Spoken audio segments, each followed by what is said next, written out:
Europe Matin. Thierry Dagiral. L'interview politique de ce mercredi matin sur Europe 1, 8h16. Bonjour Stéphane Le Foll. Bonjour. Ancien ministre socialiste, notamment de l'agriculture, actuel maire du Mans. Une première réaction ce matin de l'ex-parlementaire que vous êtes. Le gouvernement mis en échec cette nuit à l'Assemblée sur le pass sanitaire avec une alliance RN, NUPS et LR. Ça va être cela tout le temps?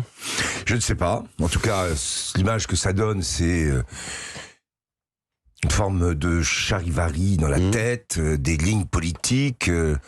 On se retrouve sur un amendement, si j'ai bien compris, ou un amendement ou plusieurs, qui signifie le doute que certains avaient déjà exprimé d'ailleurs par rapport au pass sanitaire, à la question de la gestion d'une pandémie. Ça laisse penser d'ailleurs que si c'était cette assemblée qui aurait été pendant la pandémie, les difficultés à prendre des décisions importantes auraient été au rendez-vous, puisqu'on se souvient bien de ce que disait Jean-Luc Mélenchon d'ailleurs sur le vaccin. Donc tout ça, je le pense moi, les Français vont regarder tout ça avec beaucoup d'inquiétude et pas, contrairement à ce qui est dit, l'idée d'un retour du Parlement. Je trouve que là, on a... Il y a risque de chienlit permanente. Ça peut aller jusqu'où? Je pense que ma thèse aujourd'hui, moi, c'est que ceux qui ont été les grands vainqueurs des législatives et d'ailleurs du cycle présidentiel législatif, c'est le Rassemblement national. La digue qui existait à droite avec la ligne Chirac a volé en éclats au niveau de l'électorat.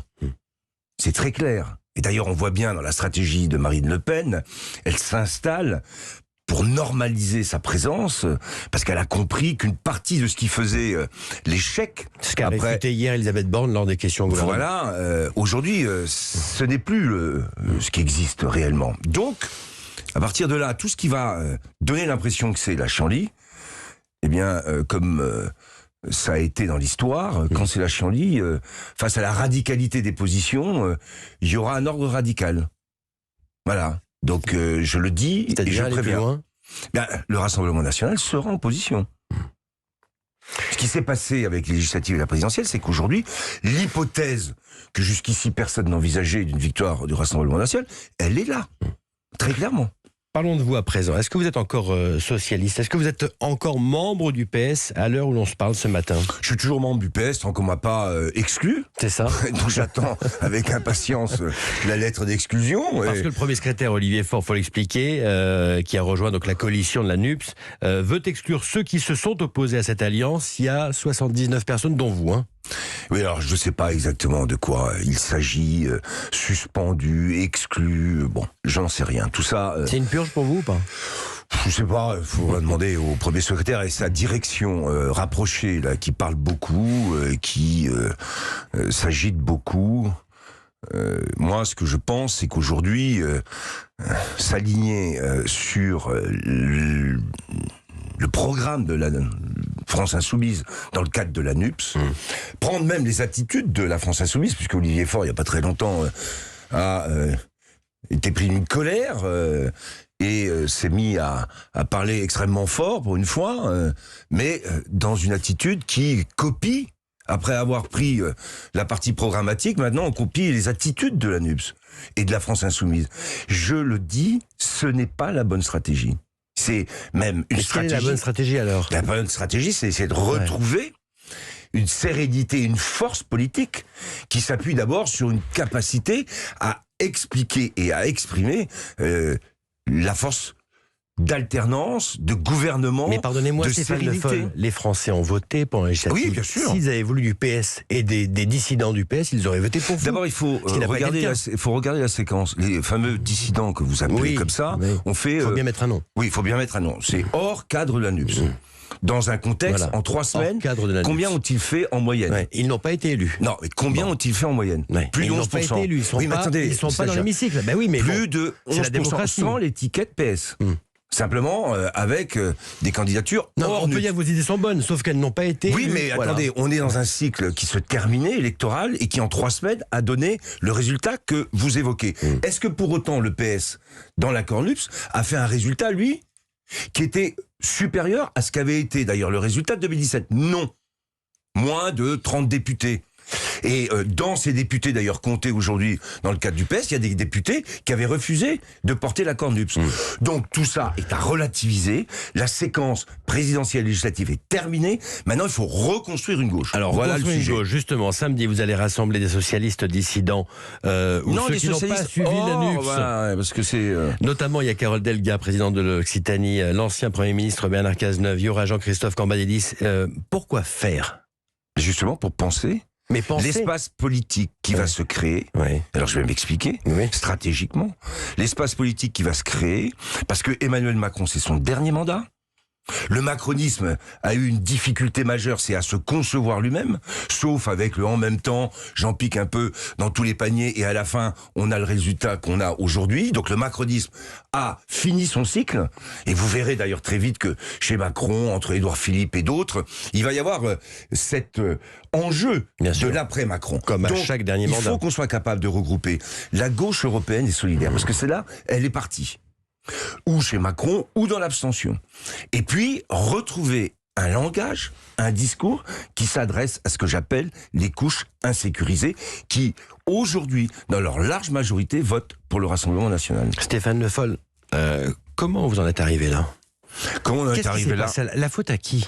La faute à un quinquennat qui a été fracturé entre les frondeurs et une majorité. La faute au Le fait que quinquennat de François le Hollande. président de la République, François Hollande, n'a pas pu se représenter, ce qui quand même dans l'histoire est la clé des questions qui sont posées aujourd'hui. Et ne pouvant pas se présenter, ça veut dire qu'il n'a pas pu défendre son propre bilan.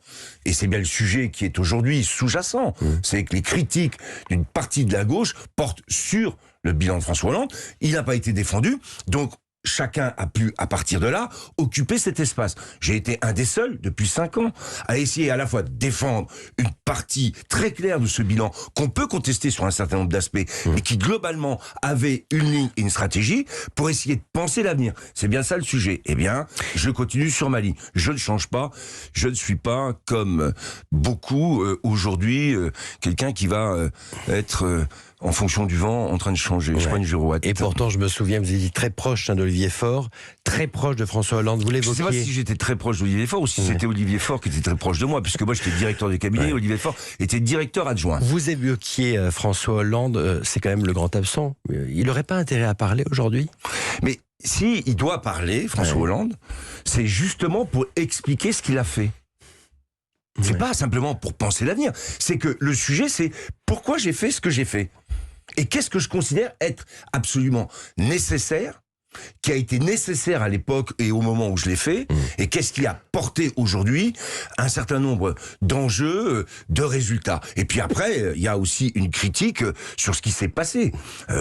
La place et le poids qu'a pris Manuel Valls, qui a mis beaucoup de sel sur des plaies avec la fronde qui ont conduit justement aux divisions profondes alors que nous exercions le pouvoir. Stéphane Le Foll, vous êtes maire du Mans. Donc tous les jours, vous avez les mains dans le cambouis, dans le réel, j'ai envie de dire. Il y a cette question du pouvoir d'achat, il y a cette rentrée avec une inflation annoncée à près de 7%. Ça vous inquiète? Vous sentez quoi? Vous ressentez quoi? Moi, je ressens que la rentrée et la fin d'année va être extrêmement difficile. D'abord parce que l'inflation va continuer. Et on n'a pas fini avec cette inflation, qu'à partir de là, on aura aussi une déstabilisation économique qui est en train de pointer, et de manière sévère. On a un monde qui est en train de se diviser, il n'y a plus de gouvernance mondiale, Russie face à l'Occident, tension entre les États-Unis et la Chine, regardez ce qui se passe au Sri Lanka, et avec la crise alimentaire, le risque c'est la déstabilisation d'une grande partie de l'Afrique. Lundi matin, je recevais à votre place Laurent Berger de la CFDT, qui prédit un chaos social à la rentrée. Alors, je sais pas, on va pas non plus être là pour annoncer les cataclysmes, mais ça va être... Un retour possible des Gilets jaunes, par exemple. Vous qui êtes maire du Mans, donc vraiment sur le terrain, vous ressentez ça? Je ressens que les gens sont dans une attente. Ils ont des angoisses, des doutes, et il y a une défiance. Là, le cycle électoral que nous venons de vivre n'a pas résolu ce problème. Pas de campagne, pas vraiment de projet, des alliances, on va parler de la NUPS, au dernier moment, un Zemmour qui a failli être au deuxième tour, une Valérie Pécresse qui devait gagner la présidentielle et qui a fini à moins de 5%. Tout ça c'est de la confusion. Et des Français qui souffrent. Et c'est des qui Français attendent. qui souffrent et qui attendent. Donc sur la question du pouvoir d'achat, il y a bien sûr des mesures immédiates qui doivent être prises, mais on va s'inscrire dans un moment avec une inflation sur du moyen terme, et c'est ça qu'il faut anticiper tout de suite. C'est pas les mesures immédiates qui vont régler le problème, c'est comment on sait maintenant qu'il va y avoir une inflation, on sait que ça aura des conséquences, comment on va traiter ça, pas sur l'été, pas sur la rentrée, mais sur les 3 ans qui viennent. C'est ça l'enjeu. L'ancien ministre socialiste et maire du Mans, Stéphane Le Foll, ce matin sur Europe 1. Grand merci à vous. Bonne journée. Merci à vous. Merci beaucoup.